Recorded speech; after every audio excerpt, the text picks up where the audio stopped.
రాష్ట్ర ప్రభుత్వం దూదేకుల కులస్తులకు కార్పొరేషన్ ఏర్పాటు చేసి నిధులు కేటాయించాలని తెలంగాణ రాష్ట్ర నూరు భాష దూదేకుల ముస్లిం జేఏసీ చైర్మన్ షేక్ బడే సాహెబ్ డిమాండ్ చేశారు. ఈ మేరకు బషీర్బాగ్ ప్రెస్ క్లబ్ లో ఏర్పాటు చేసిన విలేకరుల సమావేశంలో ఆయన మాట్లాడారు.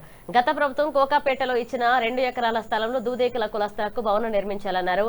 ఇక రాష్ట్రంలోని నిరుపేద దూదేకుల కులస్తులకు ప్రజాప్రభుత్వం న్యాయం చేయాలని ఆయన విజ్ఞప్తి చేశారు. ఒకటి మా యొక్క సోదరులు అన్ని వివరాలు కూడా క్లియర్ గా చెప్పారు.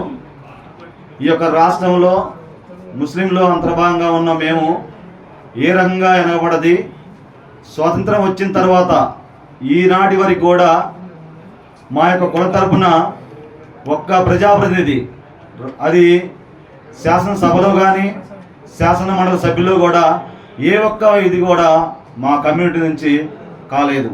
ఈ రోజు వరకు ఒక జిల్లా పరిషత్ చైర్మన్ కానీ మిగతా నామినేట్ పోస్టులో కూడా ఏదో జిల్లా స్థాయిలో తప్ప రాష్ట్ర స్థాయిలో కనీసం 4%, 5%, 6% ఉన్న వాళ్ళకి ఎమ్మెల్యేలు, ఎంపీలు, రాజ్యసభ సభ్యులు అందరూ అవుతున్నారు.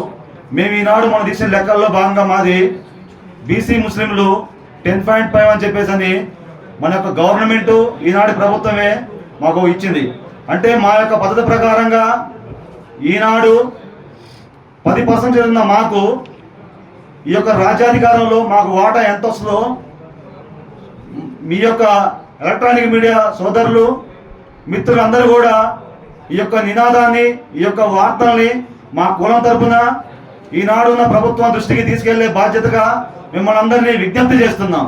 దయచేసి చేతులు జోడించి నమస్కరించుకుంటూ ఇందులో మాకు మేమున్న మా యొక్క పల్లెటూళ్ళలో జీవన విధానం కొనసాగించే ప్రతి ఒక్కరు కూడా మీకు రుణపడి ఉంటామని చెప్పేసి ఈ సభాముఖంగా తెలియజేస్తున్నాం.